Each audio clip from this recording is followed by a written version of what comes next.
Bienvenidos al colegio, a la delegación.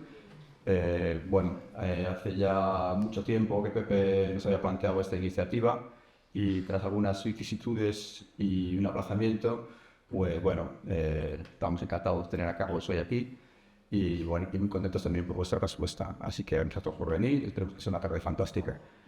Os dejo con Pepe, que es el promotor de la iniciativa y el que os va a introducir un poco. Chao, chao. Bueno, gracias a todos por venir. Buenas tardes. Gracias especialmente al conferenciante o charlista o lector de hoy, más bien, lector. Cuentista. Cuentista, Carlos Puente. Sobre el currículum académico de Carlos no voy a decir nada, entre otras cosas porque no tengo luz y no tengo aquí escrito y no puedo leerlo. Entonces pasaré brevemente a comentar lo que es su faceta como escritor o como cuentista, ¿no? Yo creo que es autor, si no me equivoco, de 2 libros. El que va a leer hoy es este librito, editado por la editorial portuguesa Caracahiut, que está ahí Nuno Costa, su editor, junto con Marcia, una pequeña editorial pero muy brillante de Barcelos, ¿no? Y que hace una labor encomiable.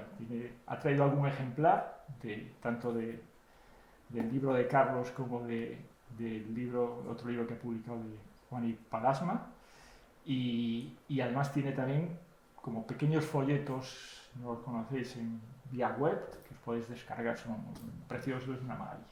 Y le agradezco también pues todo su trabajo y estar hoy aquí, ¿no? El libro que nos va a leer Carlos hoy es un libro, yo creo, espectral, de fantasmas, de reunión, de salida a la luz de fantasmas, ¿no?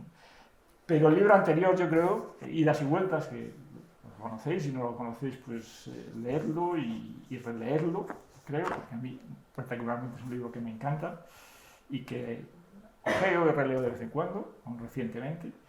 Y también yo creo que es un libro de fantasmas, porque lo que hace Carlos básicamente es traer a la luz en forma diarística en los años entre 2002, 2001, 2004, 2005, recuerdo bien, pues a través de un diario un poco discontinuo, pero continuo, ¿no ves?, persistente, pues a esos fantasmas que no dejan de ser como compañeros o amigos que trae a luz.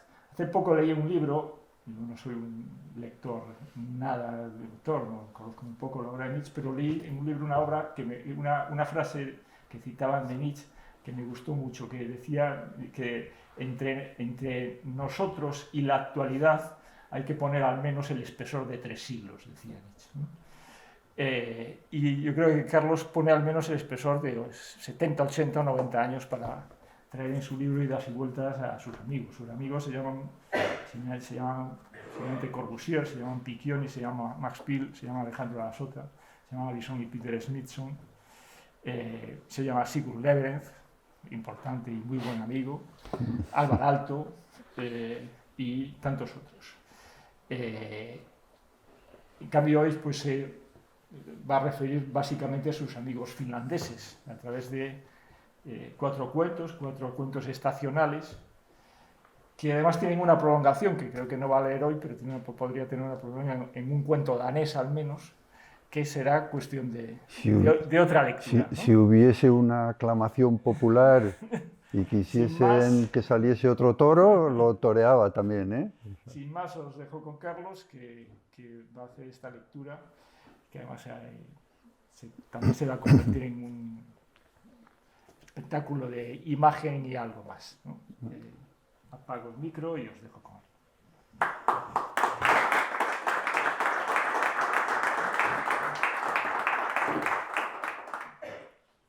Hola, buenas tardes. Yo, lo primero es los agradecimientos al colegio, a todos vosotros que habéis venido y en especial también un agradecimiento a Pepe por su presentación y no solo por la presentación, sino a él y a Ángel, que antes han estado aquí un buen rato preparando toda esta escenografía que les he dado una lata tremenda, porque Yo les decía, esta charla va a ser inolvidable porque siempre diréis, anda, que no nos dio la lata Carlos para tapar todo lo blanco que había por ahí y conseguir este ambiente un poco más fantasmagórico. He hecho forrar aquí con un trapo también la mesa para que no hubiese motivos de distracción ni estuviese yo pendiente a ver si muevo mucho los pies o no.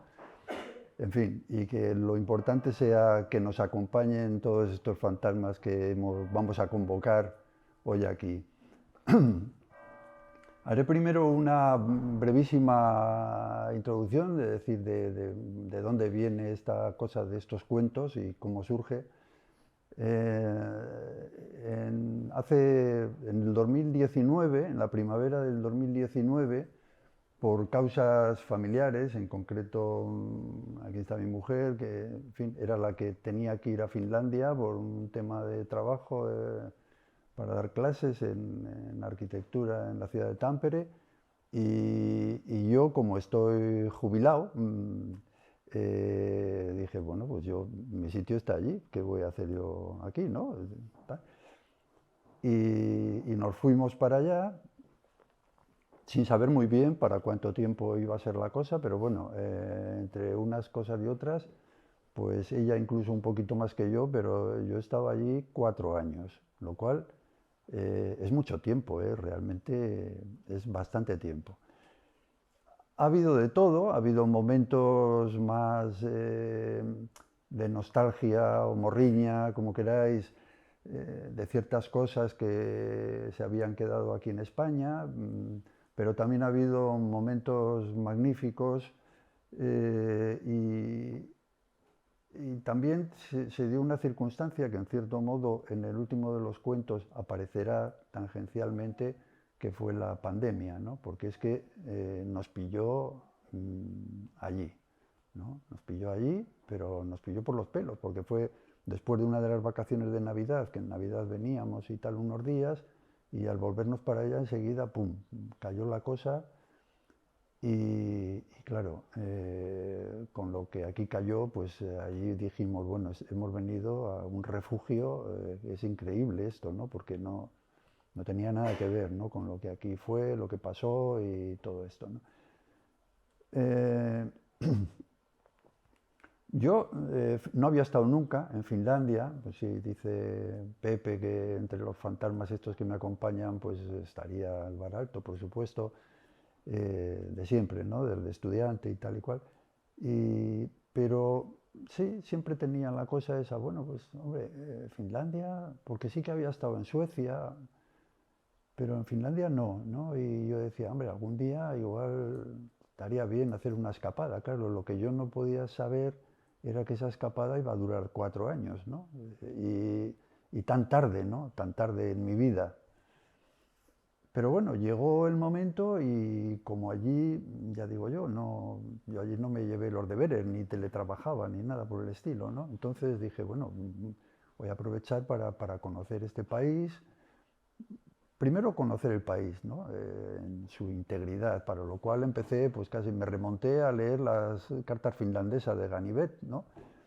Y porque yo no quería ir allí como un turista arquitecto a seguir los pasos de Alvar Aalto ni nada de eso, ¿no? Quería decir, bueno, voy a sentirme un poco finlandés y ya voy a ir viendo no solo Alvar Aalto, sino más cosas que seguro que las hay, porque eso todos sabéis, ¿no?, que muchas veces cuando vas a ciudades por ahí fuera y vas con una guía para orientarte y dices, esto está en el número 14, el 14, y vas por el 12 y dices, coño, ¿y esto por qué no está? Pues esto está fenomenal, ¿no? Entonces yo decía, estoy seguro que me voy a encontrar muchas sorpresas interesantes.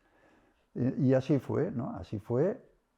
Y entonces, aparte del disfrute personal, pues llegó un momento en que empezó a apetecerme, o a eso que dice Pepe, que yo cuando escribía los diarios esos, pues iba haciendo anotaciones pequeñitas de cosas que me interesaban o que veía y demás. Pero en este caso dije, bueno, pues sí, yo llevaba como en la cabeza cosas que podía decir o de estos personajes que me encontraba, pero de pronto se me ocurrió algo que yo creo que se le ha debido ocurrir a media España, ¿no?, durante la pandemia, que es ponerse a escribir.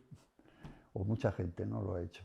Bueno, pues también yo me puse a escribir y a decir, bueno, voy a escribir de arquitectura, pero que no parezca que estoy escribiendo de arquitectura, o sea, porque lo que menos me apetecía es ponerme en plan pedagogo, ni ensayista, ni a descubrir el mundo, porque no es mi estilo, no lo ha sido nunca, ¿no? Y el hecho de que ese libro que ha comentado Pepe, Idas y Vueltas, sean fragmentos, retazos, para dejar como sugerencias, pero sin querer profundizar demasiado nunca, porque yo creo que eso debe profundizar cada uno, ¿no? Y entonces así surgió esa cosa de traer a todos estos fantasmas a la luz, ¿no? Y dialogar con ellos casi como si fuesen unos colegas que, bueno, ellos se expresan también en los cuentos, ¿no?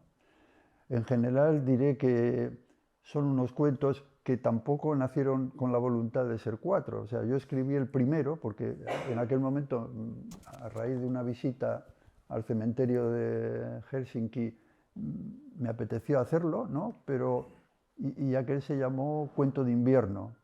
Pero pasaron unos meses y yo dije, bueno, Cuento de invierno, podía haber del resto de las estaciones, y así fue la cosa que me fue calentando, porque este primer cuento de invierno lo publicó Nuno en esos folletitos que os ha dicho Pepe, ¿no?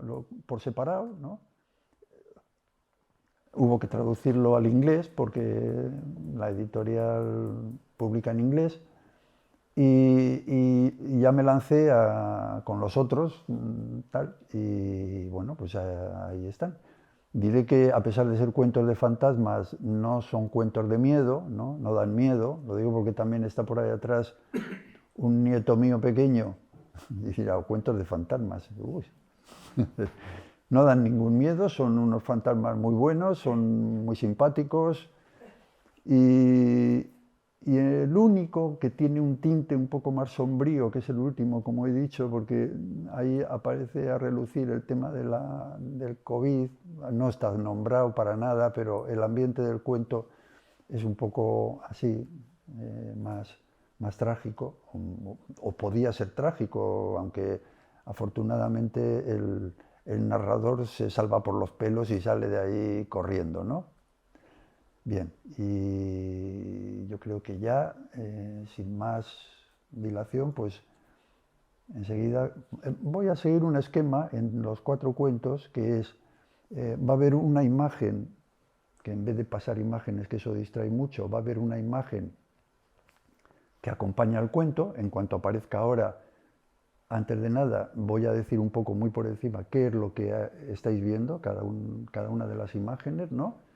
Luego va a haber un momento de música, antes de empezar a leer yo, y acto seguido comienzo a leer el cuento.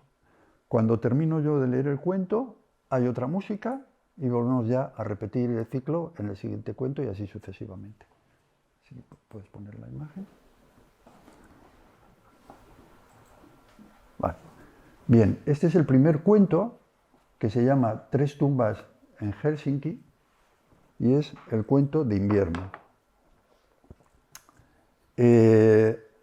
Como fondo vais a tener esta imagen en la cual, de arriba abajo y de izquierda a derecha, veis ahí un dibujito que hice cuando se publicó el primer cuento, que es, bueno, con la planta del vaso de Álvaro Aalto, pues ahí está el trocito del cementerio, donde están 3 tumbas de ese cementerio, que la primera, bueno, estáis viendo en la imagen de la derecha de allí, veis las 3, a la izquierda está la de Álvaro Aalto, a la derecha está la de Tapio Birkala, y un poquito más arriba, subiendo esas escaleras, está la de Mika Waltari, el novelista. La que tenéis más a la derecha es la de... perdón, ¿estoy viendo aquí? Ah, sí, perdón. Sí, allá a la derecha del todo, en detalle, la de Álvaro Aalto y sus señoras. En la segunda fila de abajo, a la izquierda, la de Tapio Birkala, y la otra la de Mika Waltari. Y aquí abajo, un detalle del mármol de la tumba de de Álvar Aalto, un retrato que hizo de él un pintor italiano, Sambonet, luego una fotografía de Álvar Aalto en los años 30, allí viendo ese hidroavión, tal, y la otra es Tapio Birkala, pues esa foto tan dramática, fumando en pipa, bueno, con eso es suficiente. Y ahora la música, y en cuanto pare la música, empiezo a leer.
En el cementerio Hietaniemi de Helsinki, el sector 21 aloja inquilinos ilustres del mundo de las artes y las letras. En 3 de las tumbas de esa zona, las 0009, 0015 y 0016, reposan acompañados por sus esposas Mika Waltari, Tapio Birkala y Álvar Aalto, este último con sus 2 esposas, Aino y Elisa. Cercanas entre sí la de Tapio y la de Álvar, quizá por afinidad de oficio. La de Mika no está muy alejada de ellas. Difieren bastante en su forma y en la manera de presentarse al paseante. Clásica y circunspecta la de Aalto, rústica y asilvestrada la de Birkala, modesta y aseada la de Waltari. En la de mayor tamaño, la de Aalto, la inscripción está grabada sobre una gran lápida de mármol blanco Pavonacetto, y como en el retrato que del arquitecto hizo Roberto Sambonet, una intrincada filigrana de líneas recorre esa piedra que se recorta en su lado izquierdo con el perfil de una ánfora, dejando ver otra piedra oscura que la trasdosa. Ante ese fondo emergente, sobre un pedestal, se alza medio capitel jónico. El conjunto tiene la decidida voluntad de no pasar desapercibido y su pétreo proscenio está listo para recibir el homenaje de ramos o coronas. La de Birkala, a escasos 6 metros de la anterior y a su derecha si las miramos de frente, erige en precario equilibrio una crux comisa de piedra oscura que es letra capitular del nombre de su ocupante. Toscamente labrada, clavada en el césped y rodeada durante el verano por un tropel de pequeñas flores en colorido desorden, su brazo horizontal impide que los nombres grabados en la piedra vertical vuelen hacia Laponia, al menos el de Tapio. Entre ambas tumbas, un camino de arena conduce hasta unos peldaños que nos elevan a otro nivel del terreno, en el que, a mano izquierda, enseguida encontramos la tumba de los Baltari. Es la menor de las tres. Su lápida se acompaña de un farolillo metálico, el camino de los muertos es oscuro, y la orlan hostas que ahora duermen y helechos. En la inscripción, en letras mayúsculas, las AES prescinden piramidalmente del travesaño horizontal y nos transportan hasta Egipto. Frente a ellas, al otro lado del estrecho sendero, Tauno Hanikainen dirige para siempre la vals triste de Sibelius. Las dos primeras tumbas miran al norte para deslumbrarnos en su contemplación. La tercera, como cabía esperar, mira hacia la orilla de los muertos del Nilo. En las noches más frías y oscuras de los oscuros y fríos inviernos finlandeses, suelen acontecer en ese lugar hechos sorprendentes y poco conocidos, uno de los cuales paso a relatar. No hay luna, tampoco hay visitantes, ni por supuesto ardillas. Son las 2 de la madrugada y el cielo es verdoso, como cuando en el invierno de los Mummies de Tove Jansson está a punto de aparecer la Dama del Frío. Tove, por cierto, también habita este cementerio, aunque no intervendrá en nuestra historia. Pero a quien en realidad aparece saltando sigilosamente de la tumba 0016 para no molestar a sus esposas es a Aalto. Vestido como Tintín, camina, aunque no creo que sea este el verbo más adecuado para explicar el desplazamiento de un muerto, hasta la tumba 0015, donde reposa Virkala.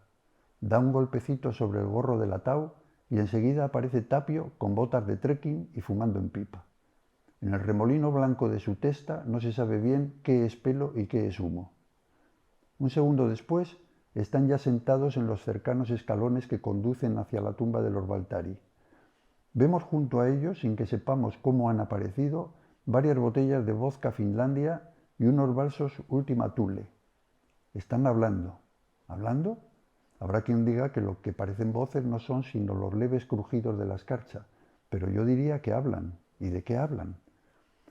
Aalto comenta cuánto mejor es a la larga ser premiado por diseñar una botella de vodka que hacer un vaso para flores, a juzgar por el rendimiento que desde hace ya 34 años, cuando llegó Tapio al cementerio, están obteniendo del acopio de botellas que le reportó aquel premio, sobre todo en noches tan desapacibles como esta. Tapio consuela a Alvar recordándole el chispazo de emoción que debió de sentir viendo la forma de los lagos desde el aire e imaginar su transformación en vidrio. A Aalto se le pone cara soñadora. Ah, aquellos aviones. Alvar siempre fue más de volar. Tapio, en cambio, como diríamos en España, de donde pisa el buey, o para el caso, de donde pisa el reno. ¿Cuántos carámbanos no le habrán caído encima en sus caminatas? No hay más que ver la forma de sus vasos. De la arquitectura y del diseño finlandés actuales no hablan casi nunca, y si alguna vez lo han hecho, no voy a reproducir aquí sus opiniones. Diré tan solo que Alvar refunfuña un poco cuando sale a relucir el tema de la jaula de madera donde han encerrado su barco en Muratsalo, o cuando Tapio, con sonrisa socarrona, le pregunta por los vecinos que le están creciendo en la parte sur del parque Tollonlahti.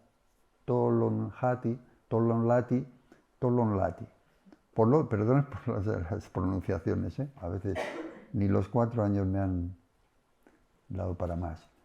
Por lo demás, la mayoría de las veces las distendidas charlas que mantienen giran en torno al Mediterráneo, cuando es Alvar el que lleva la voz cantante, o a la tundra en la frontera con Noruega cuando la lleva Tapio, al que después del tercer vaso hay que sujetar para que no salga corriendo a pescar tímalos para asarlos al espetón. En los últimos años, Virkala ha estado ilusionado con 2 jóvenes arquitectos lusos, uno de los cuales tenemos aquí, sentado, que han resucitado, si es lícito usar la palabra en este lugar, la idea del memorial de Urho Kekkonen en Saivaara.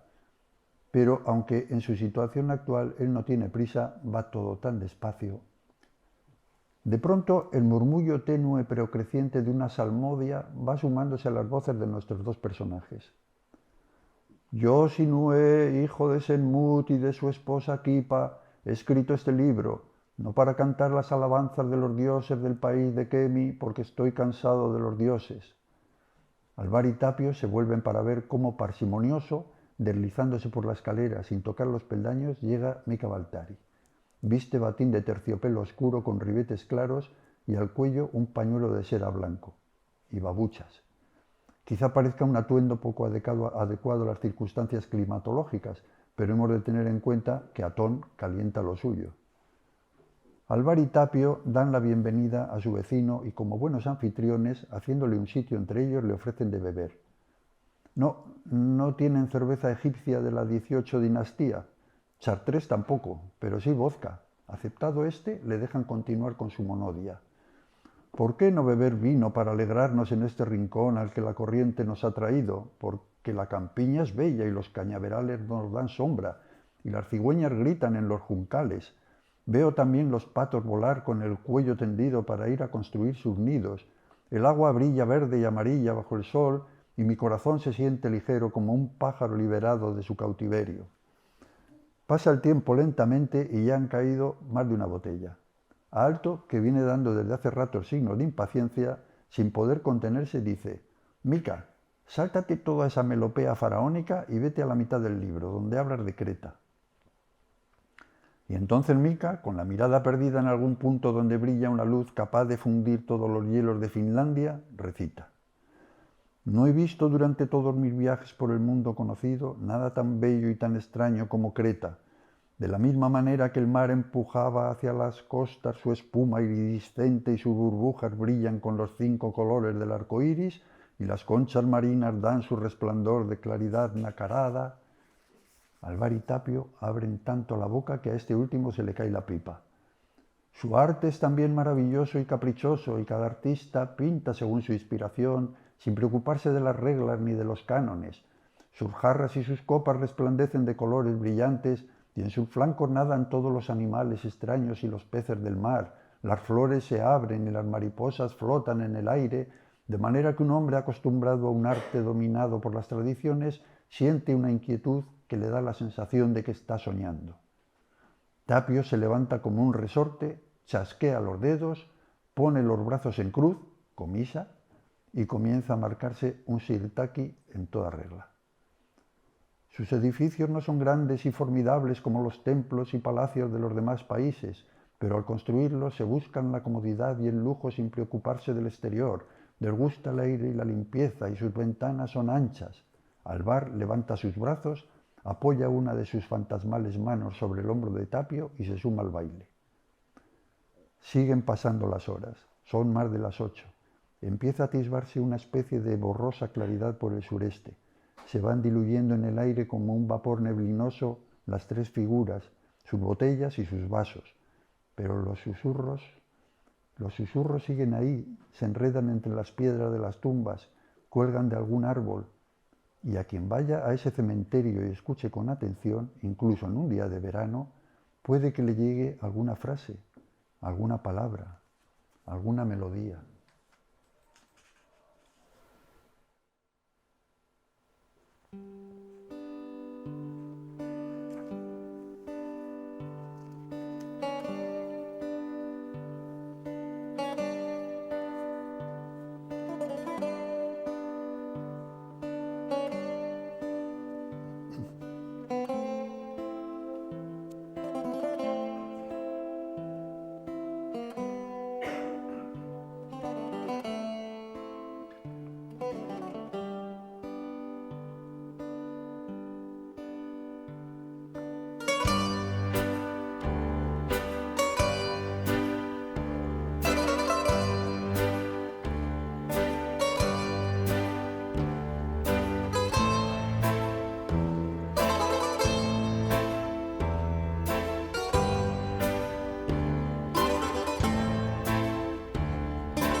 Bien, las dos músicas que me han servido para acompañar el cuento, la que estaba en la introducción es de una obra de Sibelius de 1904 que se llama Quo Lema, la muerte, y es el Vals Triste, interpretado en este caso por la Berliner Philharmoniker, dirigida por Erwin von Karajan en 1980. Lo que ha cerrado el cuento es la danza de Zorba de Mikis Theodorakis de 1964 y es de un concierto de Theodorakis y Arya Sai John Ma en la Olavs Kvartelet de Trondheim en Noruega en 1992. Bien, vamos a pasar al segundo cuento. Animado, como os dije, después de este primer cuento, pues el segundo, como aquel cementerio de Helsinki, veía yo que tenía allí mucho filón, pues se desarrolla también en el mismo cementerio. En él van a aparecer una serie de personajes, os voy a poner un poco al corriente de lo que estáis viendo ahí en esas imágenes. De arriba abajo otra vez, de izquierda a derecha, ve un edificio de Arne Erby, que aparecerá en el relato al principio de él, las dos imágenes. A continuación, un cartel de una película finlandesa, antigua, basada en una novela policíaca de Mika Waltari. Luego un camino en otoño del cementerio, porque este cuento es de otoño, el anterior de invierno, otoño. Vamos a ir hacia atrás en las estaciones. Abajo a la izquierda las tumbas de la familia Engel, de la familia de arquitectos, en fin, el principal, el autor de la catedral luterana de Helsinki y tantos edificios, y bueno, hizo el trazado de Helsinki y todo esto. Luego está este conjunto aquí abajo y un poquito más a la derecha, que es la tumba de la familia de Kai Frank, del diseñador, y a la izquierda de todo aquí abajo uno de los objetos que diseñó, que se llama Mañana de Atenas, que es el que da nombre al cuento, ¿no? El cuento se llama como ese objeto, que se llama Atenan Amu, Mañana de Atenas. Luego, más a la derecha, vemos la tumba de Tove Jansson, la cuentista y dibujante magnífica finlandesa, autora de los cuentos de los Muumins, una viñeta suya, dibujada, de uno de los cuentos, y abajo dos imágenes, pues bueno, vemos a Alvar Aalto ahí dando ese paso gimnástico, y a su izquierda una ilustración antigua del cuento de Robinson Crusoe, ¿no? Y con eso ya ponemos la música de introducción para este cuento.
A media mañana de un 13 de octubre lluvioso y desapacible, caminaba yo indeciso por la acera de Mäkelininkatu, junto al murete de piedra del cementerio Hietaniemi de Helsinki. Había llegado allí desde Tampere con intención de poder disfrutar de los colores del otoño que estarían en su plenitud en ese lugar de reposo. Pero la lluvia insistente hacía flaquear mis buenos propósitos. En el número 7 de esa calle, cerca de donde me hallaba, se encuentra el restaurante Pero, y decidí acercarme hasta él para tomar un expreso y hacer tiempo por ver si aclaraba el día. Ese restaurante, con una pequeña y acogedora cafetería en la entrada, ocupa la planta baja de un bonito edificio que, proyectado como escuela de cocina por Arne Ervi en los años 50, tenía cierto protagonismo en una película finlandesa de 1961 titulada Kasua, comisario Palmu, cuyo guión tomaba como base la novela ¿Quién asesinó a la señora Scroff? De Mika Waltari. Hoy en día, en España al menos, pocos se recuerdan de Waltari. Pasó de moda su Sinué y más aún el resto de su abundantísima producción literaria, poco conocida en mi país, incluidas las novelas del detective Palmu. Pero en los años 50 cobraba cuantiosos derechos de autor por su novela egipcíaca. El editor Rafael Borrás, en sus memorias, cuenta divertidas anécdotas sobre las aficiones etílicas del escritor durante sus viajes a Barcelona para cobrar en metálico de mano de José Janés las ganancias que le reportaba Sinué. Volviendo a la película, en ella, el estrambótico asesino es un artista que ocupa el ático del edificio en que me hallaba, cumpliendo con ello esa ley no escrita del cine que dice que los asesinos, y más si son neuróticos, deben vivir en apartamentos canónicamente modernos. En ocasiones, sobre todo en el cine más recientes, también pueden escuchar las variaciones Goldberg. Esa circunstancia, la de lo moderno, da lugar a que la airosa escalera de caracol proyectada por Ervi pueda verse en varias escenas desde la calle a través de un amplio ventanal.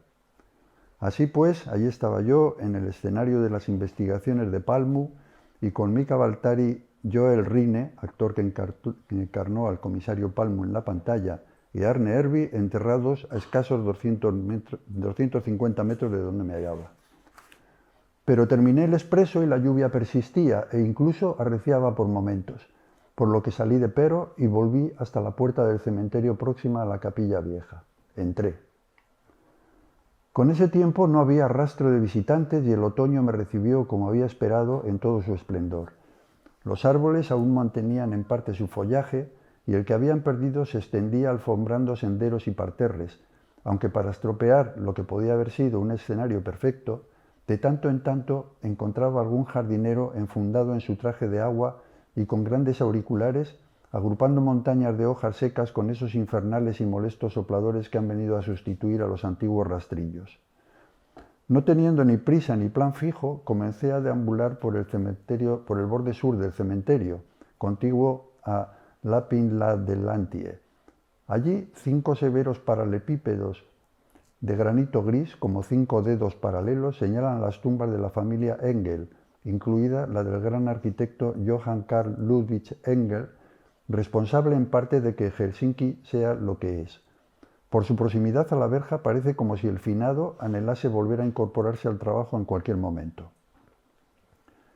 Caminé después hacia el norte para hacer una visita a Tove Jansson. Su tumba no quedaba muy lejos, al otro lado de la capilla. Recordaba de ella a un niño desnudo de cabello rizado que con los puñitos en alto hace equilibrios sobre una pelota. Esta escultura de bronce descansa sobre un pequeño monolito de granito rojo en el que está grabado el nombre de la escritora y dibujante. El conjunto se apoya sobre un lecho de piedrecillas oscuras y lo rodea un pequeño círculo ceremonial de piedras, un Karajakivet en miniatura. Dentro de ese círculo recordaba también algún vaso para flores y varios portavelas. A medida que me acercaba a la tumba, observé que además de las hojas secas que se habían sumado a la composición, en el suelo había un nuevo y extraño elemento apoyado sobre el monolito. Hasta que no estuve junto a él, no descubrí que se trataba de un libro abierto. Me agaché para verlo y reparé en que también había un pequeño mumín de peluche de apenas 10 centímetros que hacía guardia junto a él. El lector recordará que llovía mucho, así que podrá hacerse idea del estado del libro y su guardián. Se trataba de un libro ruso titulado Cuentos de hadas de escritores escandinavos, publicado en Moscú en 1987. En él figuran 3 cuentos de Tove: Mumi y el cometa, Invierno mágico y El sombrero del mago. El libro, escrito en cirílico, aparecía abierto por la página 284, precisamente donde comienza este último cuento. Si se recuerda, en él los mumis encuentran un sombrero de un mago y lo llevan a casa sin sospechar que con ellos iba a haberse hechizado el Valle Mumin entero, convirtiéndose en escenario de toda suerte de extraños sucesos. Pues bien, mientras miraba intrigado esa rara escenografía, una especie de misterioso y lejano repiqueteo, que por momentos recordaba un glockenspiel mozartiano, vino a sumarse al que la lluvia producía sobre mi paraguas. Parecía llegar del área nueva, y picado por la curiosidad, hacia allí me dirigí. Después de dar vueltas y vueltas siguiendo el rastro de aquel mágico sonido, que a veces perdía para reencontrar con mayor intensidad a continuación, llegué finalmente hasta la tumba de Kai Frank, o más bien de la familia Arenberg, en donde parecía tener su origen. Un pequeño obelisco, también de granito rojo, contiene los nombres y fechas de nacimiento y defunción del abuelo, la abuela, un tío, una tía, la madre, nacida Arenberg, y ya en la base, más cercanos al suelo, los de Kai y su hermana, la última en fallecer. Las inscripciones, dispuestas de arriba abajo en riguroso apilamiento cronológico, parecen escritas con líquenes. Un rododendro de hoja perenne como telón de fondo y un manto de hojas secas de arce en el suelo completaban la escena, pero ni rastro del delicioso carillón que seguía sonando a capricho del viento. De pronto, como si en el vaso de Rubin fondo y figura sufriesen un leve desplazamiento, entre el verde tierno de los líquenes, el amarillo de las hojas de arce y el verde intenso del rododendro, se me hizo presente lo que desde un principio había estado allí y no había sabido haber. A medio camino entre el Robinson Crusoe de alguna antigua edición ilustrada y un papageno que hubiese sustituido su traje de plumas por uno de hojas y su jaula por un paraguas transparente del que colgaban racimos de vidrio que al chocar entre sí producían aquel alegre y misterioso repicar, la figura de Kai Frank, portando su Atenan Amu, se movió.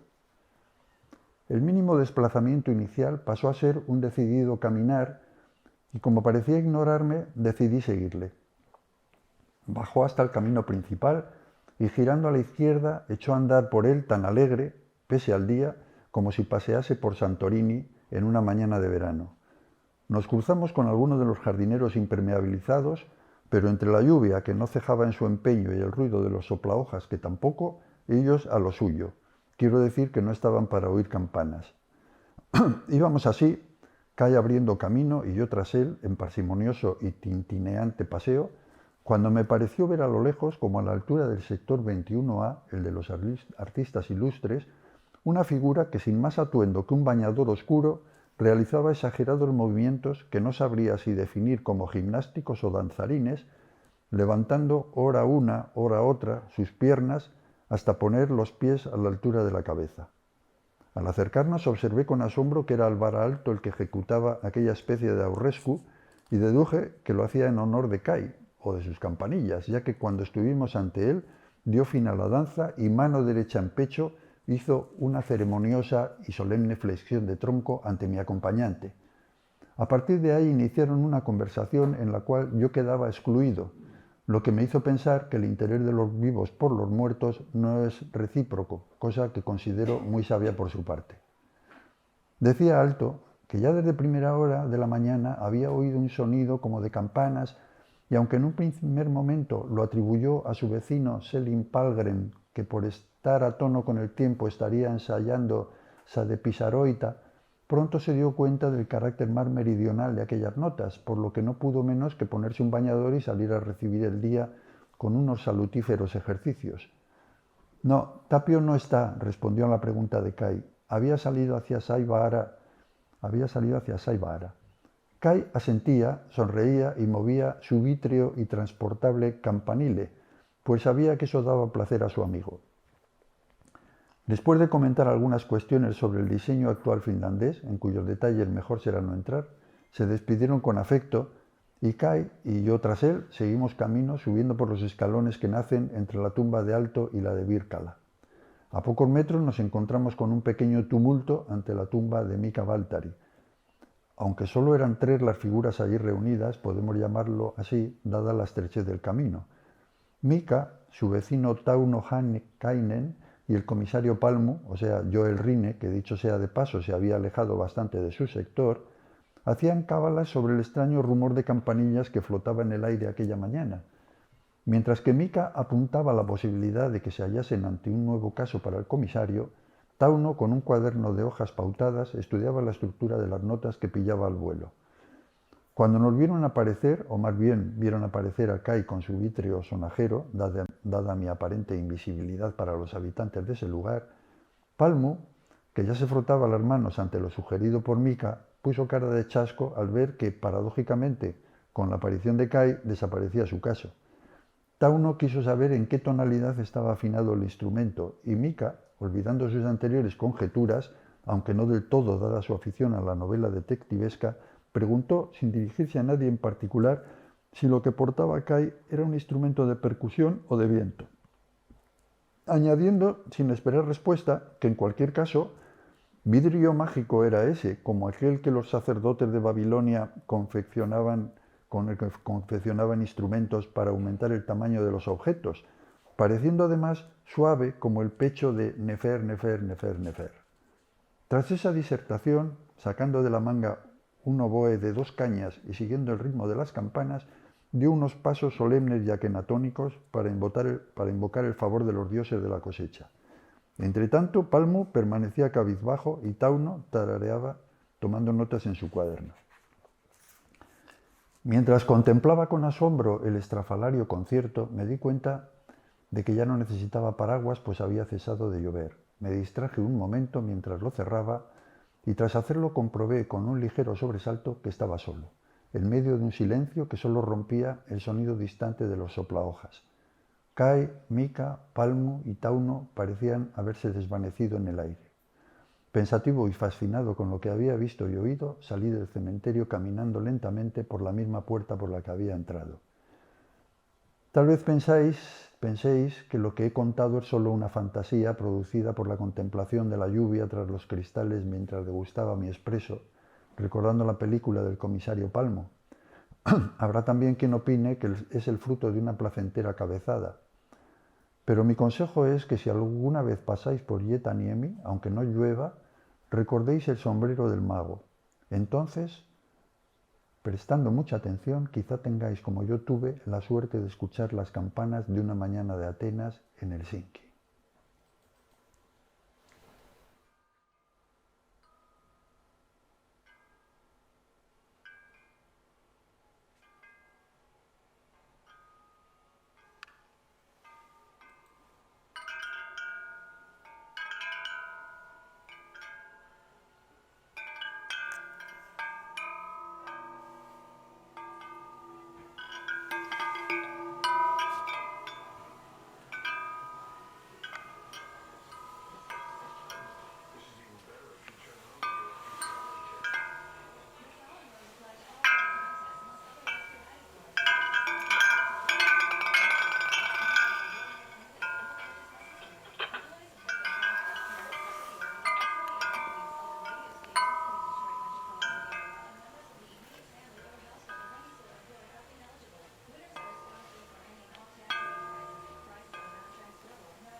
En las dos piezas que he utilizado en este cuento, la primera era de las 3 piezas para piano opus 54 de Selin Palmgren, la titulada Sede Pisaroita, que es Gotas de lluvia en finlandés, de 1916, interpretada por Jouni Somero al piano.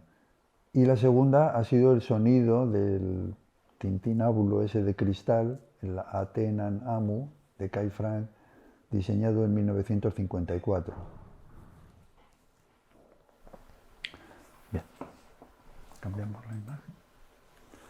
Pasamos al siguiente cuento, que es el cuento del verano, yendo hacia atrás, y se llama Juhan Uison Unelma, que es un poco como el sueño de una noche de verano.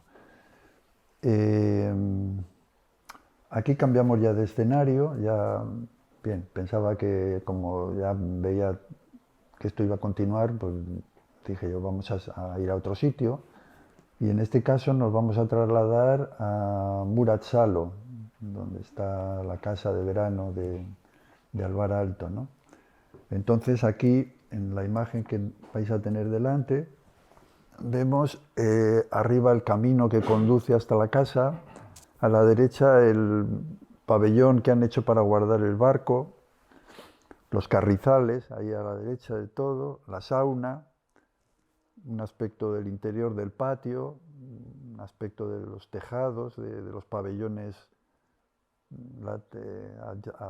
adyacentes a la casa, el fuego, donde se hace en el patio, es donde se asan los pescados, algún aspecto constructivo de esos pabellones tan curiosos que hay al lado, ¿no? Alimentación extraña con esos rollizos cruzados en diagonal, Alvar Aalto asando ahí un pescado, una imagen de un cuadro que representa a Dido y Eneas, un trocito de una tela diseñada por Aino Aalto, de aspecto japonés, el suelo, eso es una fotografía tomada por mí allí en el lugar, donde hay una ranita, a lo mejor no la distinguís bien, pero hay una ranita allí. Y por último, una carta del tarot. Bien, empiezo. Perdonad, la música.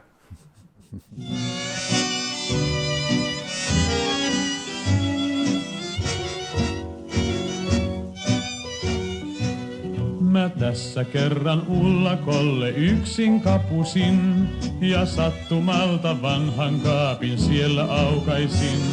Mä sitä pengoin mitä lienen oikein etsinyt, niin löysin vanhan olkihatun, siitä kerron nyt. Sen pölystä kun puhdistin ja sitä kääntelin, ja ullakolle vanhan arkun päälle istahdin.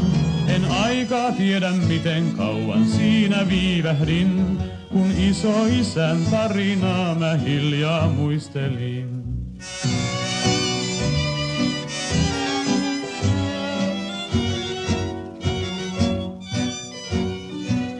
Ol kerran pieni hattukauppa sivukadulla, niin pientä kauppaa nykyään et löydä todella. Ja siihen puotiin iso isä kerran piipahti, hän kauan etsi olkihatun viimein valitsi. Vaan valinta se tuskin siinä aikaa vienyt ois, kas syy on toinen hennonnut, ei millään mennä pois. Kun kerran katsoi myyjättären silmiin sinisiin, niin kaikki hatut ostanut hän kohta olis niin.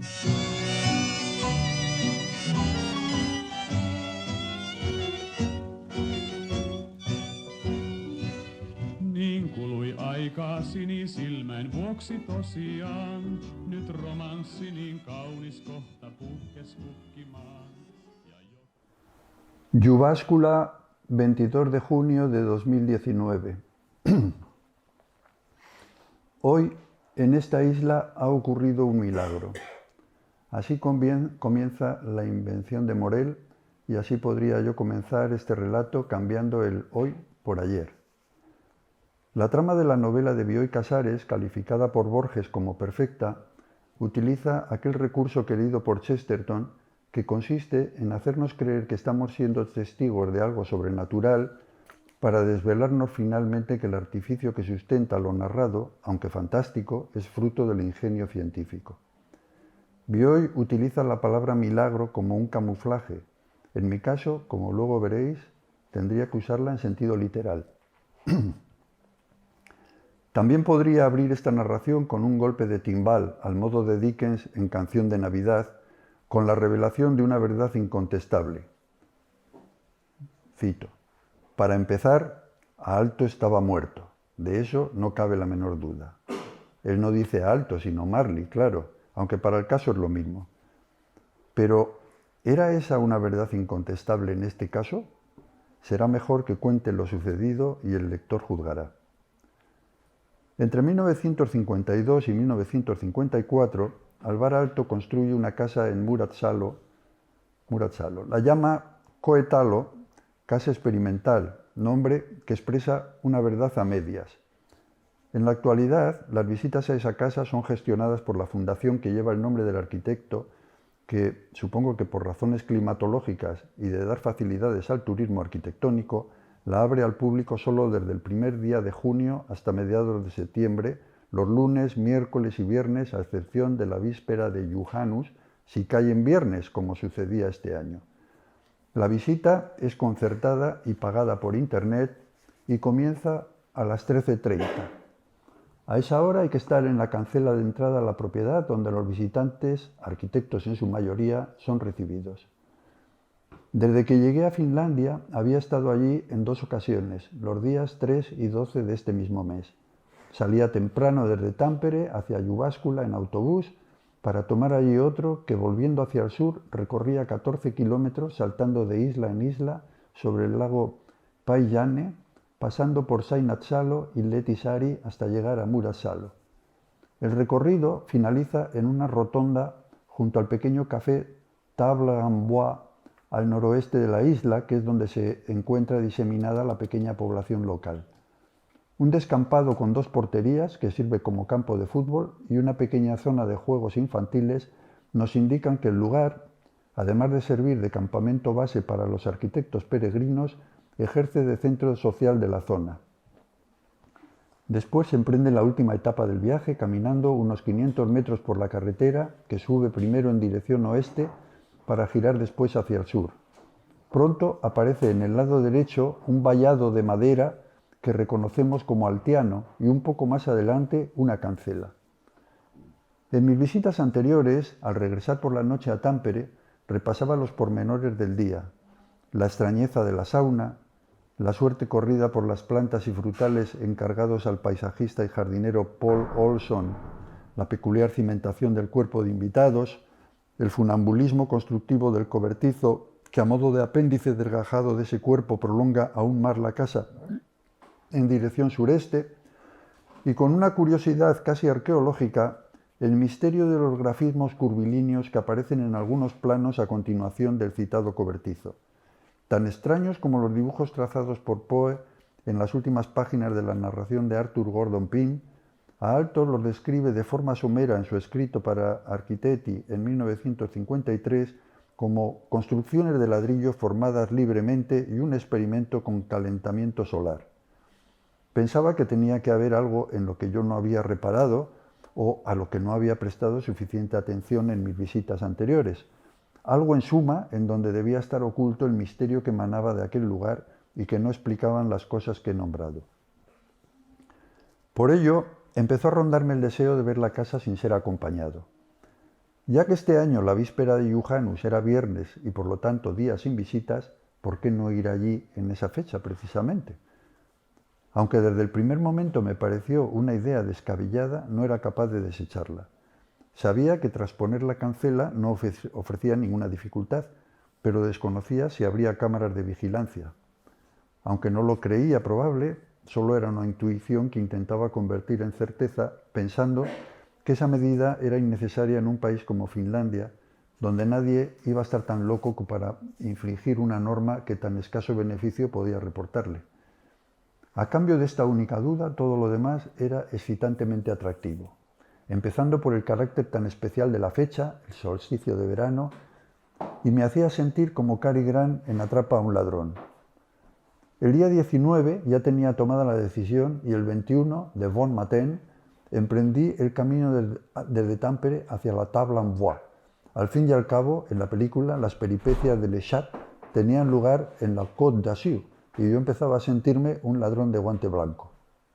Decidí pasar el día en Jyväskylä, ya que no necesitaba llegar a mi destino hasta las 13:30, llegar a mi destino a las 13:30 como en anteriores ocasiones, y entonces decidí alojarme allí esa noche tras mi furtiva visita. La llamo noche por la fuerza de la costumbre, aunque en el verano finlandés la palabra resulta inapropiada. Aproveché la jornada para visitar el Museo a Aalto y la universidad como peregrino altiano que era después de todo. Al llegar a Muratsalo, bien avanzada la tarde, y bajar del autobús, eché a andar por la carretera sin pasar antes por el café, por no levantar sospechas, ya que podrían pensar que era un turista despistado con los horarios. Esta vez no había ni visitantes ni guía esperando junto a la cancela. Como había previsto, me fue muy fácil flanquearla. Entro. El estrecho sendero que discurre entre pinos, abedules, alisos y servales desciende hacia el lago con un trazado que obedece a la conveniencia de hacer más cómoda la visita de los turistas. Aún así, en algunos tramos, los afloramientos rocosos han obligado a superponer tablones para poder caminar sin riesgo. Desde que en 1998 construyeron el cobertizo donde se guarda el barco de Aalto, el camino se bifurca enseguida en dos ramales. El de la izquierda lleva directamente hacia la casa, el de la derecha nos lleva hasta el barco y la sauna. Este es el que toman las visitas guiadas y el que tomo yo ahora. Llego hasta la casa del barco, cercana al agua. El portón de entrada del cobertizo Panteón está cerrado como es natural, pero a través de la ligera celosía de tablillas de alerce veo en su interior el Nemo Profeta in Patria. Recorro con calma lugares que ya me resultan familiares, las orillas del lago, los carrizales, los embarcaderos. Continúo después hasta la sauna, la rodeo y me atrapa con su indeleble olor a humo y su lección acerca de que las mejores arquitecturas se construyen en la mente antes que en el tablero de dibujo. Por eso los bocetos de Aalto son a veces poco más que manchurrones. Camino ahora hacia la casa. Aunque al hablar de ella parece resultar inevitable nombrar Pompeya, pienso que es, antes que nada, un castillo inacabado, encaramado en una montaña inexistente, construido por un maduro, enamorado y sabio príncipe renacentista. Y el tapiz que engalana las fachadas del patio de ese castillo forma parte del regalo de boda para su joven princesa. De hecho, Aalto llena el lugar de las plantas que a ella le gustan. Entro en el atrio, donde la aristoloquia se alza exuberante sobre la celosía del muro de poniente. Manoseo el patchwork de los muros. En el centro, el hueco de un hogar y su parrilla conservan restos de ceniza. Paseo ahora alrededor del pabellón de invitados y del cobertizo equilibrista. Continúo trepando por donde deberían estar los misteriosos muros experimentales de ladrillo. Solo hay árboles y piedras. Pienso que si la casa es el Dr. Jekyll, todos sus añadidos, incluida la sauna, son Mr. Hyde. Subo después a una pequeña atalaya rocosa que, próxima al ángulo sureste de la casa, cumple las veces de la torre que le falta al castillo. Desde ella escudriño las cubiertas llenas de acículas de pino. Las del cobertizo funambulistas están tapizadas de musgo. De espaldas a lo construido, me demoro en los pensamientos que me han traído hasta aquí, con la mirada perdida en las aguas inmóviles del lago. Compruebo la hora, las 10. El sol está bajo, pero hoy, hasta pasadas las 11, no se ocultará. A esa hora sale el último autobús para Jyväskylä. Tengo tiempo aún, pero lo cierto es que no he resuelto nada. De pronto, el parpadeo de un brillo dorado sobre el agua atrae mi atención. Instintivamente giro la cabeza y me da un vuelco el corazón. Del patio de la casa se alza el resplandor de un fuego. Que lo haya en ese patio que tiene un lugar preparado para ello es normal. Que lo haya cuando no debe haber nadie en la casa no lo es tanto.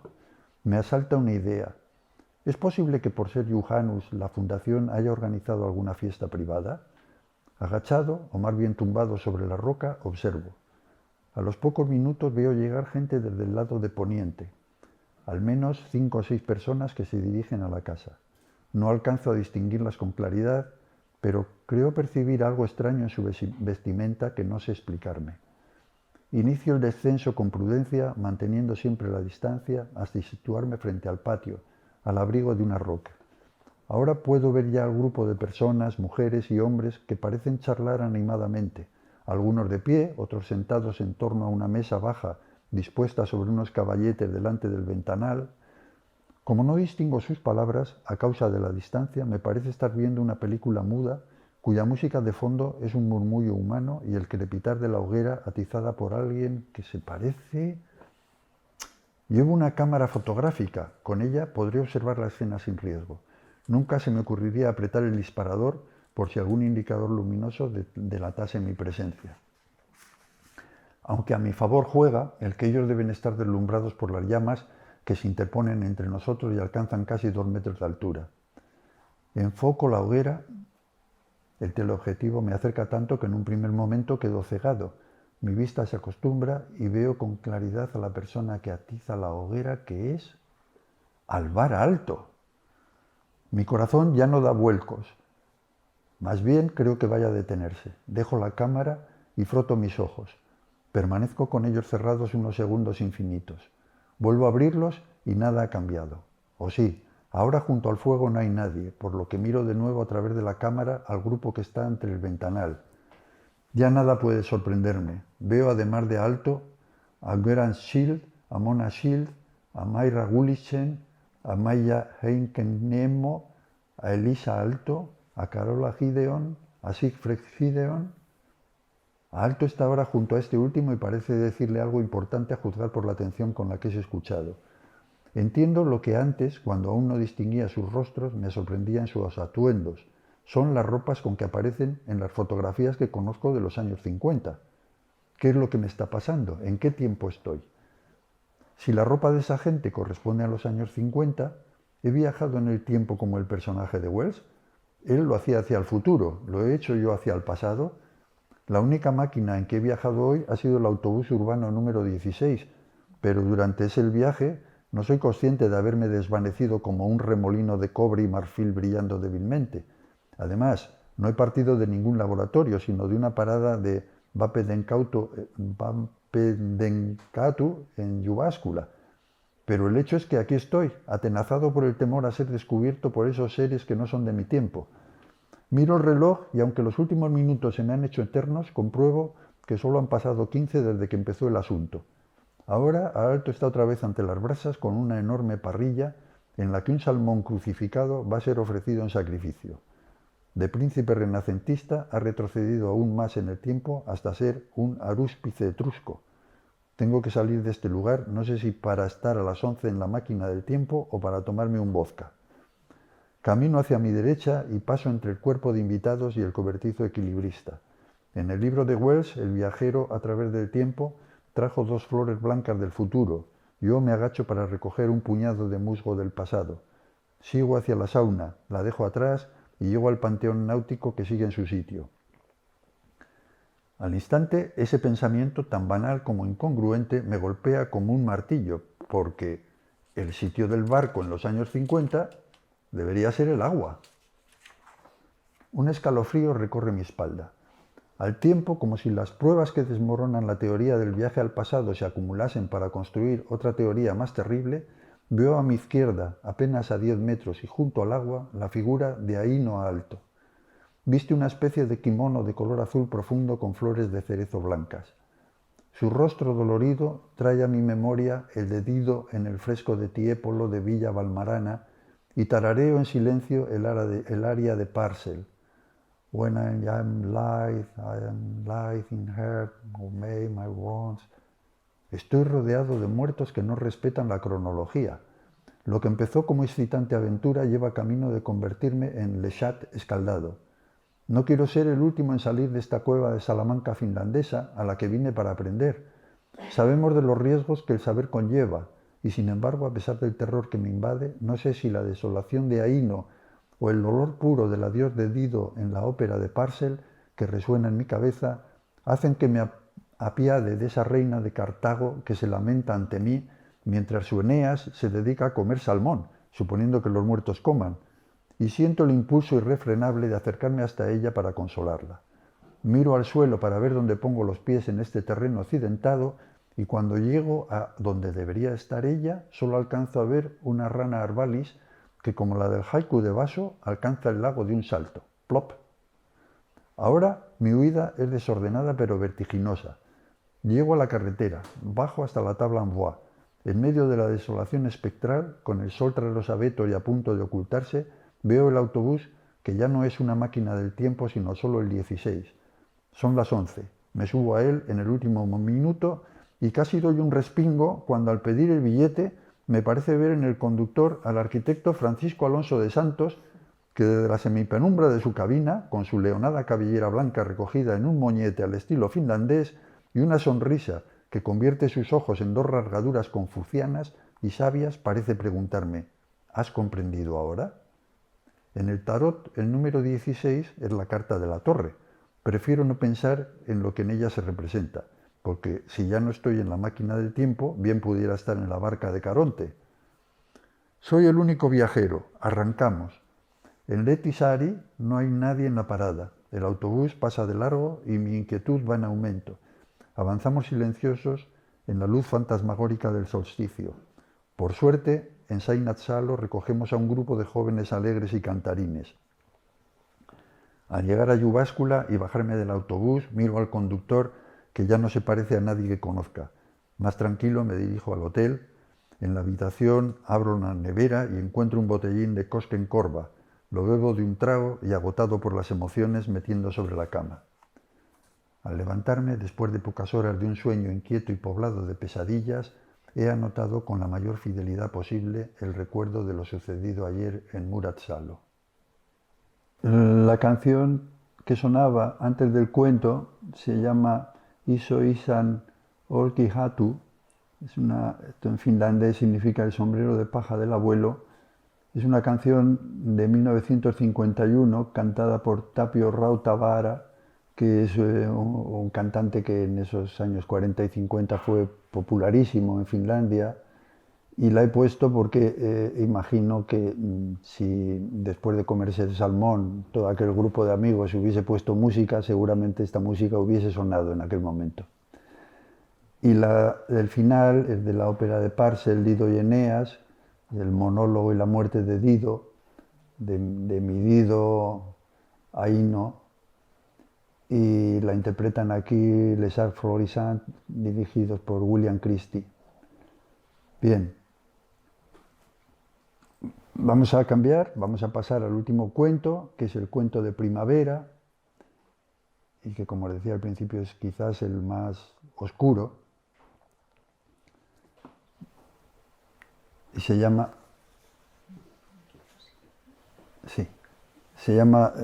Tempus amplius non erit, que es una frase del Apocalipsis, que significa no habrá más tiempo.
En orden inverso al que lo he hecho, se me ha pasado explicaros un poco lo que vais a ver aquí en este cuento.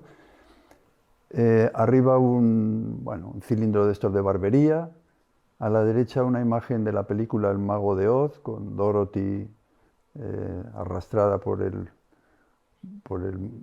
ciclón y viendo pasar por la ventana, en este caso la bruja. A la derecha la ría de Turku, que es donde se desarrolla este cuento, Turku, el río Aura. A la derecha la ría de Bilbao. Debajo el edificio de viviendas de Eric Bruckmann, que es donde vivió él mismo sus últimos años, a orillas de este río, Aura. Una mano que muestra, una escultura de bronce que muestra la maqueta de la Casa de Cultura de Helsinki, en el edificio, en la entrada. La mano de Rietveld mostrándonos una maquetita pequeñita. Una imagen de Bruckmann con su hija, poco antes de su muerte. Y luego abajo una imagen de la capilla de la Resurrección del cementerio de Turku de Bruckmann. La tumba de Bruckmann, una pintura de un pintor del 19, finlandés, con esos monjes, esqueletos, cuidando cactus. Debajo el pabellón mortuorio de la Capilla de la Resurrección y a la derecha un fresco de una iglesia sueca en la que vemos a la muerte jugando con un caballero a las damas. O al ajedrez, perdón.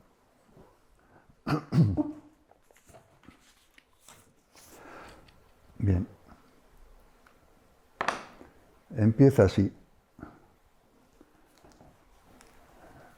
Dainos, Señor, un alpendre de sombras e de luar para cantar, e un carreiriño de vagalumes polas olas vizosas do teu reino. Aquilino Iglesias Alvariño. De niño pasé 2 veranos en la casa de mis abuelos maternos en Galicia, a orillas del Sor. La casa ya no existe y el lugar apenas es reconocible. Además de los recuerdos, conservo una fotografía del verano de 1954. Sé que es de aquel año porque en ella todas las mujeres, incluida mi madre, visten de negro. El año anterior, en diciembre, había muerto mi abuelo. Yo tenía, por tanto, 9 años o 10 recién cumplidos. Pero lo que quiero contar sucedió antes, cuando mi abuelo aún vivía y yo era tan pequeño como para que mi abuela, que aún sería una mujer fuerte rondando los 60, pudiese llevarme algunas veces a sus espaldas en un cesto de castaño cuando iba a cortar hierba para el ganado. A mi abuelo le pedía para jugar los 4 martillos, supongo que eran todos los que había en la casa. Esto ocurría en 1949. El caso es que una noche de aquel verano, cuando ya en la casa a la luz de los candiles estábamos a punto de acostarnos, se oyó una voz de niño que desde el camino decía: «Josefa, diga ya Carlitos que vais e que nunca tal veu». Josefa era mi madre, Carlitos era yo, y quien demandaba mi presencia, un amiguito mío de una casa cercana. Bajé y aquel niño, del que no recuerdo el nombre, en la oscuridad del camino abrió su manita ante mi cara expectante y allí estaba, primigenio, aquel milagro que quería mostrarme, una luciérnaga que puso en la palma de mi mano. Después me llevó hasta una zona más alejada de la casa, donde el camino estaba bordeado de zarzas y la oscuridad se pobló de una constelación de aquellos pequeños y maravillosos farolillos. Era verdad que Carlitos, en su aún corta vida, nunca había visto nada igual. ¿Qué parte de esto es mi recuerdo y qué parte el recuerdo de palabras oídas de boca de mi madre en el transcurso de los años que siguieron? No lo sé. Para el caso poco importa, porque esa ha llegado a ser mi realidad. Fantasmas, a verlos haylos. ¿Cómo no creer en ellos si forman parte de nuestra vida? Leo mal en inglés. And like this insubstantial pageant faded, leave not a rag behind. We are such stuff as dreams are made on. And Our little life is rounded with sleep. Shakespeare, La tempestad. Veo en el reloj de la estación de Tampere que son las 6 menos cuarto de la mañana cuando subo al tren para ir a Turku. Hoy, 5 de abril de 2020, hace 100 años que en esa ciudad nació Karin Brigman, hija de Eric Brigman. Al poco de iniciar la marcha, el silencio, la penumbra del vagón y la oscuridad exterior me introducen en un sueño inquietante. A causa de los días terribles que vivimos, la primera imagen que aparece ante mí se relaciona con la muerte. Es la de una tarde del pasado año. Un grupo de amigos nos reunimos para recordar a Javier Azofra, fallecido a finales del 2018. En un momento emotivo, Paco Alonso, en secreta complicidad con el ausente, recita un poema de Miguel Ángel Velasco. Los últimos versos dicen: «Porque sois espirales el timón de la vida, os invocamos, para prender nuestra viruta leve al fiel tirabuzón del universo». Mientras mi mente recita esas palabras, de la oscuridad surge como un chispazo la imagen giratoria del cilindro tricolor de una barbería, en el que la cinta roja y la cinta azul ascienden sin cesar. Me acerco a ese vértigo engañoso y, succionado por él, al instante me encuentro dentro de un barril en la hélice del Maelstrom de Poe. Al fondo del mismo veo con terror una Caribdis de espuma que amenaza con tragarme. Antes de que la cosa se ponga más fea, mi cerebro, con un certero golpe de timón, transforma el Maelstrom en el ciclón del Mago de Oz en versión cinematográfica. También el giratorio, pero menos agresivo que el anterior a mi modo de ver, pues soy poco amigo del agua. Dentro del ciclón, el barril ha pasado a ser una cama. Como la de Dorothy en la película, está junto a una ventana que se parece de forma sospechosa a la del tren, por la que miraba momentos antes de quedarme dormido. Me asomo al exterior y, mezclando argumentos de un modo desconcertantes, sin dejar la cama viajera de Dorothy, paso a habitar un cuento de Carson McCullers. Adelantamos a un Airedale Terrier que corre hacia atrás y que en realidad no es un perro, sino Madame Zelensky, que mirándome con orgullo dice: «Un día, cuando estaba delante de una patisserie, el rey de Finlandia pasó en un trineo». Porque conozco el relato, no le digo que Finlandia es una república, sino que, como el Mr. Brooke del cuento, le pregunto con amabilidad: «¿Y era simpático?». Alterado por el rumbo que está tomando esta pesadilla, abro los ojos un instante y veo que está clareando. Vuelvo a cerrarlos y continúo durmiendo hasta llegar a Turku. Ahora mi sueño es más apacible y escucho las 12 sinfonías hermosas e inmensas de Madame Zelensky. En Turku tomo un taxi para ir desde la estación al cementerio. Cruzamos el Aura, río que me trae imágenes del Nervión de mi infancia, y lo remontamos por la margen izquierda. Antes de separarnos de él, en la otra orilla surge de pronto el cálido color siena de las viviendas proyectadas por Brugman en 1948 y en donde vivió los 3 últimos años de su vida. Veo el balcón y las ventanas de su casa en el último piso. Sobre ellas el hastial en el que un cuadrado de pequeños huecos circulares, formando un dibujo similar al campo de batalla de algún antiguo juego de Taft, sirve para iluminar el desván. Me sorprende que haya alguien allí a estas horas tempranas. Sin embargo, de cada uno de los círculos emana un débil fulgor. Medio adormilado aún por ese mínimo enjambre de luces, viene a mi memoria aquella lejana noche en que, siendo niño, vi la pequeña mano de mi amigo abriéndose en la oscuridad. En una milagrosa metamorfosis, esa imagen crece y crece hasta convertirse en la mano de bronce que en 1960 fundió Vaino Aaltonen para el patio de entrada del Kulturitalo en Helsinki. La tituló Rakentajan Kasi, la mano del constructor. Esa mano abierta muestra una maqueta del edificio como quien hace una ofrenda y parece decirme: ¿viste algo igual? A continuación, como en un fundido cinematográfico, la escultura de Aaltonen se transforma en una fotografía en blanco y negro en la que esta vez aparece la mano abierta de Rietveld con una pequeña maqueta posada en ella, la del pabellón que proyectó para el Parque Sonnbeck de Arnhem en 1955. Es la mano de un carpintero. No está aseada para la fotografía y parece haber estado entre serrín y aceite de linaza. También es una ofrenda y también me pregunta: ¿viste algo igual? Sigo sumido en mis ensoñaciones que ahora me llevan a otra fotografía. En ella aparecen Eric Bruckmann y su hija Karin. Está tomada en 1951 dentro de la casa que he visto hace unos minutos. Él está sentado ante una mesa en la que hay un papel. Sobre el papel descansan sus manos y entre ellas un lapicero. Al otro lado de la mesa su hija está de pie, pero se inclina para ver el papel apoyándose sobre el tablero. La mesa está junto a una ventana desde la que se ve el aura. La luz está tamizada con una persiana veneciana. En el alféizar hay dos pequeñas macetas. En otra que no vemos hay un arce cuyas hojas parecen brotar de la cabeza de Briga, que es como cariñosamente llama Karin a su padre. El fotógrafo les ha dicho, mirad un momento a la cámara, y ellos, obedientes, sin cambiar la postura, lo han hecho. Se parecen mucho. Karin esboza una sonrisa dulce, la de él es más triste y cansada. Su rostro y sus manos parecen los de una persona con más edad de la que tiene. Aquel mismo año ha estado muy enfermo y dentro de 4 años morirá. Visten con elegante discreción, pero sabiendo de su enfermedad, hay en esa fotografía un detalle que me enternece en la figura de Bruckmann.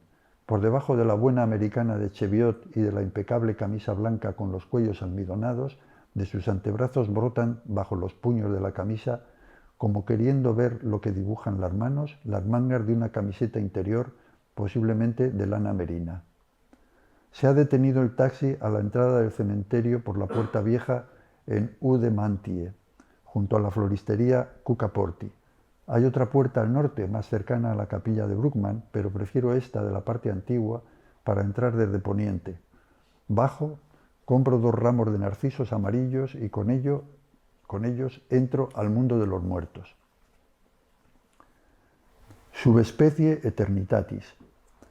Desde la entrada hay que avanzar primero en dirección este-nordeste para luego efectuar un leve quiebro hacia el este y continuar por una estrecha y sombría senda que discurre entre 2 altos setos. Al fondo, el vano izquierdo del pórtico de la Capilla de la Resurrección va creciendo a medida que me acerco al claro en el que la escalinata que brota de la capilla como un arroyo se derrama mansamente por la ladera, abriéndose paso entre pinos. En algún punto la orilla se adentra en esa corriente formando un remanso. Bruckmann recoge el testigo de Leverens en Estocolmo y aunque fuma puros como el maestro sueco, recita la lección aprendida con una amable sonrisa en la boca. Al salir a la luz, a mano izquierda se encuentran las tumbas que venía buscando. El día 22 de diciembre de 1955 yo vivía en Bilbao, tenía 11 años y estaba de vacaciones. Aquel día a mis tíos, dueños del bar donde trabajaba mi padre, en la margen izquierda del Nervión, les tocó el premio gordo de la lotería de Navidad. Así que, aunque no lo recuerdo, supongo que el ambiente era de alegría. El día anterior en Turku, a orillas del Aura, murió Eric Bruckmann. 6 días después se celebró su funeral. Su hija Karin tenía entonces 35 años. Ahora reposa junto a su padre, su madre Agda y su hermano Johann en esa tumba que tengo ante mí muy cerca de la capilla. Sobre el césped, 4 sencillas losas cuadradas de granito oscuro apomazado, una mayor y 3 menores de igual tamaño, con sus nombres y las fechas de nacimiento y defunción grabados, les recuerdan. Adosadas forman un rectángulo cuya relación de lados es 1,333. La capilla terminó de construirse en 1941, en unos tiempos duros para Finlandia. El maestro de obras, Carl Bäckström, murió aquel mismo año y su tumba, en un gesto de honrosa fraternidad, se encuentra junto a la del arquitecto. Dejo un racimo de narcisos sobre cada una de esas 2 tumbas y subo la escalinata. Tempus amplius non erit. Ante la puerta de la capilla vuelve a sucederme algo que no por esperado deja de sorprenderme, algo que ya me había ocurrido en visitas anteriores. Al llegar a ese punto, más fuerte que el deseo de entrar al templo es el deseo de rolar en torno a él. Pienso sin duda que este es el origen de mi sueño en el tren. Algo me decía que, como en anteriores ocasiones, iba a enfrentarme a este impulso irrefrenable que me lleva a girar alrededor del edificio en sentido contrario a las agujas del reloj como un derviche sufí. Las figuras del bajorrelieve de Jussi Vaikainen, que se encuentran a la izquierda de la entrada, también avanzan acompañándome en esa dirección en la que comienzo a moverme. Recorro el pórtico con rumbo sur y salgo de él virando a la izquierda. Bordeo la fachada de la capilla en paralelo al gran ventanal, pero sin acercarme a él, guardando la distancia de respeto que Bruckmann aconseja al dibujar el plano del jardín. A través del vidrio, en el interior, veo a los bancos volver su cabeza para observar mi paso.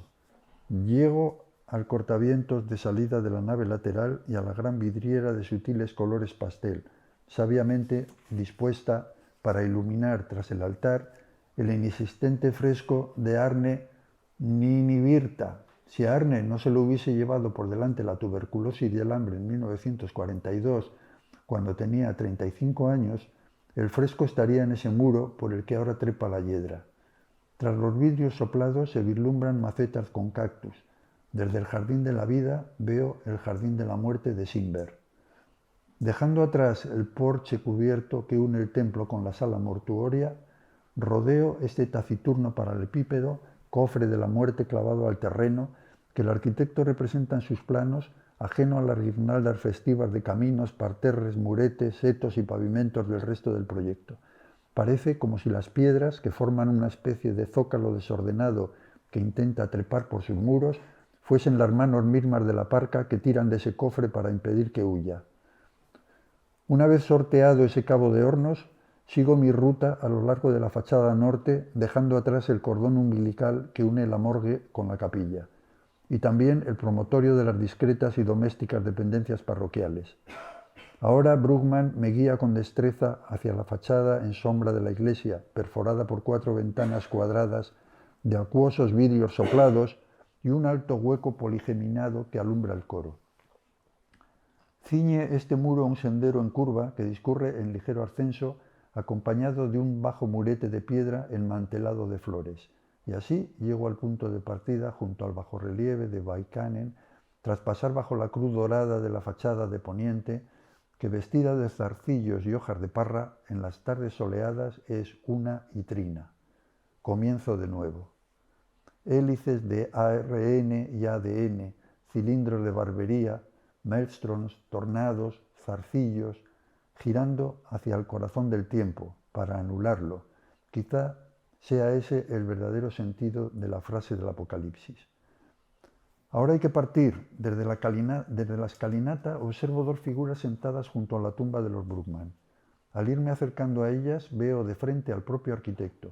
Viste la chaqueta de Cheviot que llevaba aquel día de 1951 en que le fotografiaron junto a Karin. Su acompañante, de espaldas, lleva smoking negro y chistera, como el barón Samedi. Fuman sendos puros. Entre los dos, sobre la lápida, un tablero de juego con las piezas desplegadas. Están en medio de una partida interminable. La escena me recuerda a otra que conozco.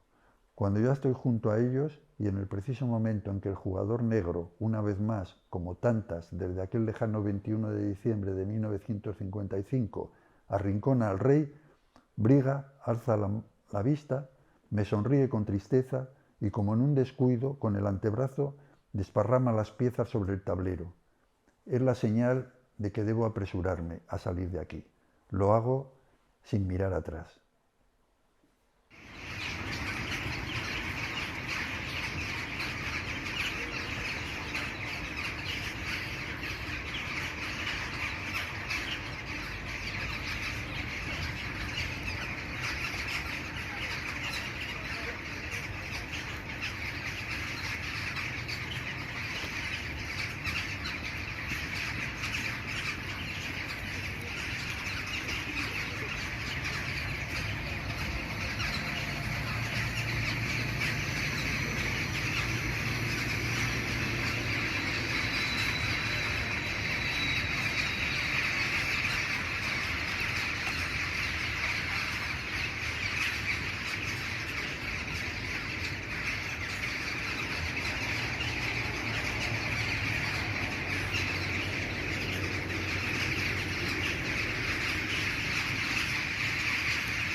En las músicas, la que precedía el cuento era el Over the Rainbow, aquí interpretada por un cuarteto dirigido por Paul Motian, por el batería Paul Motian, con Joel Lovano al saxo tenor, Bill Frisell a la guitarra eléctrica, Charlie Hayden al bajo.